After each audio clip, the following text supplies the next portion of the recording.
জুলুমগ্রস্ত এখানকার নেতা এবং কর্মীবৃন্দ, তাদেরকে উনি সালাম জানিয়েছেন। আর যারা জুলুম করেছেন তারা নিজেরাই লজ্জিত হবেন আশা করি সামনে। তো আমার স্বামীর কথা তো আপনারাই বলে গেলেন, যে সেই গুণের কথা বললাম না, একটি কবিতার লাইন বললাম যে তুমি কেমন করে গান করো হে কুনি, আমি অবাক হয়ে শুনি। সেরকমই সেই মুগ্ধতায় আমি 17 বছর কাটিয়ে দিয়েছি। আমাকে যতই কষ্ট দিয়েছে, আমাকে যতই বিভিন্ন দুর্গম জায়গায় বদলি করা হয়েছে, খাগড়াছড়িতে বদলি করার সময় আমি বেশি কষ্ট পেয়েছিলাম। তখন থেকে যে হাই প্রেশার বেড়েছে আমার, তারপর থেকে আমার আর কমেনি। সেই রাতগুলো যেভাবে কেটেছে দুঃসহ, আর ঘুমেরও সুখে ঘুমাতে পারিনি। আমার কি বলবো, দুঃস্বপ্নে দেখতাম যে আমার আবার বদলি হয়েছে, আমার এটা হয়েছে, আমার ওইটা হয়েছে, আমার বিরুদ্ধে আবার অভিযোগ, আবার তদন্ত, আবার শুনানি। শেষ পর্যন্ত আমাকে মিথ্যা অভিযোগ দিয়ে হাইকোর্টে আইসিটি মামলা দেওয়া হয়েছে।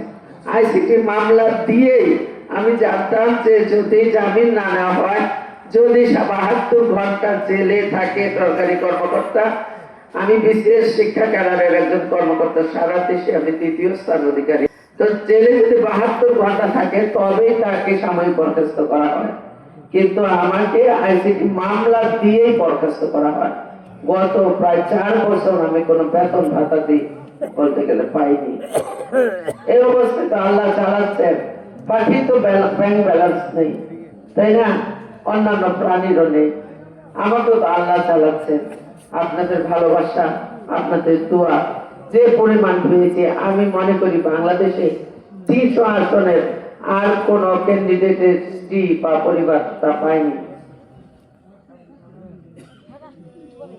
বাংলাদেশে বলবো, বাংলাদেশ শুধু না সারা বিশ্বে কিন্তু ভালো নেতার অভাব, যোগ্য সৎ সত্যিকার ভাবে ভালো যাকে বলে সেই নেতৃত্বের অভাব, যে কারণে বিভিন্ন আসন নিয়ে কিন্তু আমরা চিন্তিত।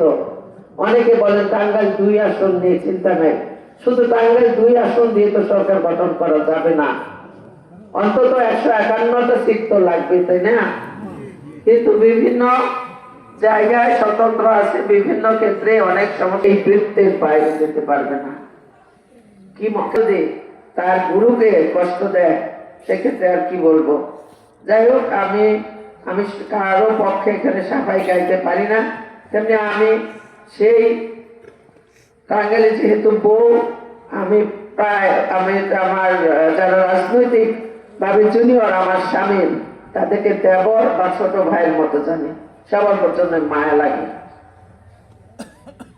আপনারা অনেক পর্যন্ত কষ্ট করলেন, আপনাদের সামনে 2টি মেয়ে যে বক্তব্য রাখলো, বড় মেয়েটি অনেকটা জ্বালাময়ী বক্তৃতা রেখেছে, এবং সে মোবাইল ধরে দেখে মঞ্চে বসে থেকে মোবাইল যখন ধরে, আমি বলি মানুষের ছবি তুলছে, এটা দেখলে ছবিটা খারাপ ওঠে, কিন্তু দেখেন ও মোবাইল দেখে কি পয়েন্টটা বের করলো।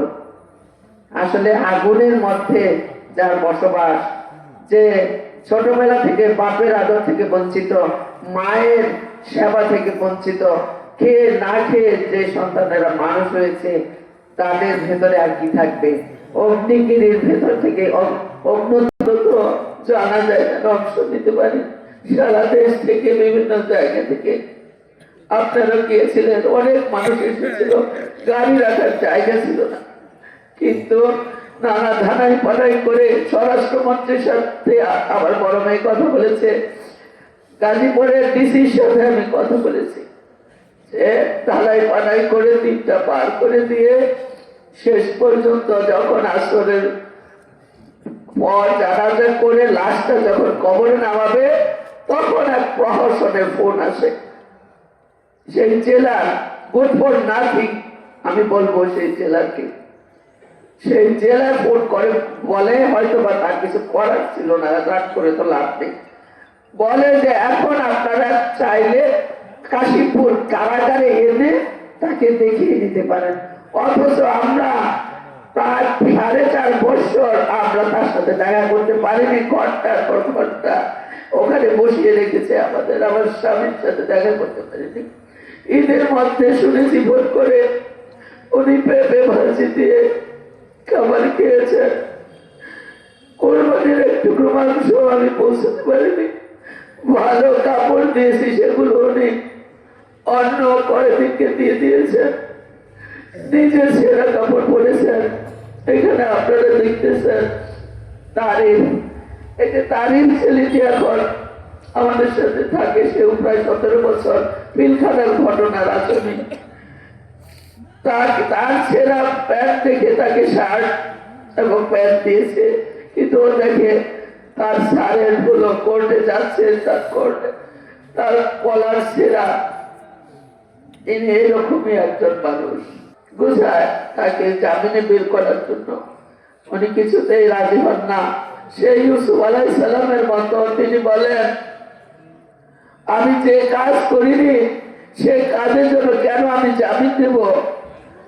আমি কোনো আন্ডিউ ফেভার চাই না। আমি যদি বেকসুর খালাস পাই তবে আমি বের হব, না হলে আমার বের হওয়ার দরকার নেই। এমনই ব্যক্তিত্ব সম্পন্ন আপনাদের নেতা।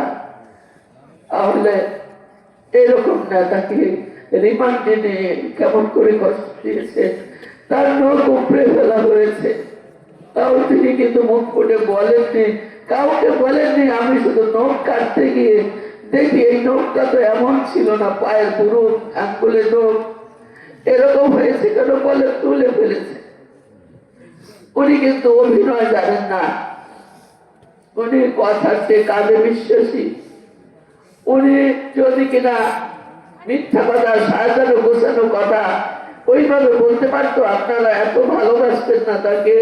টার্গেট করেছিল জানেন, উনি জিয়া পরিবারের সাথে যেহেতু অনেক আস্থাবাদী অনেকজন, এবং তার যেহেতু সাংগঠনিক পাওয়ার ক্ষমতা এত বেশি, তার সততা সুনাম এত বেশি, দলকে যদি বা সুসংগঠিত করে ফেলে, এই ছিল সেই স্বৈরাচারী ডাইনি।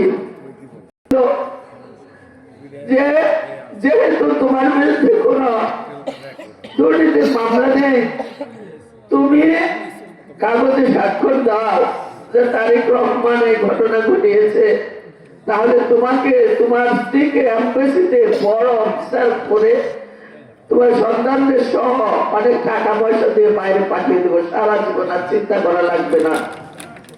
যে মানুষটি এর সাথে তাকে সারা দিয়ে মন্ত্রিত্ব নেয়নি, যে মানুষটি সারা জীবন অনেক প্রলোভন পেয়েও নিজের জায়গা থেকে সরে আসেননি, আপোষ করেননি, সেই মানুষ কিভাবে ওখানে বলেন ওখানে স্বাক্ষর করেন যে তারেক রহমান সাহেব ঘটনা ঘটাননি, এমনি তারা বিপর্যস্ত।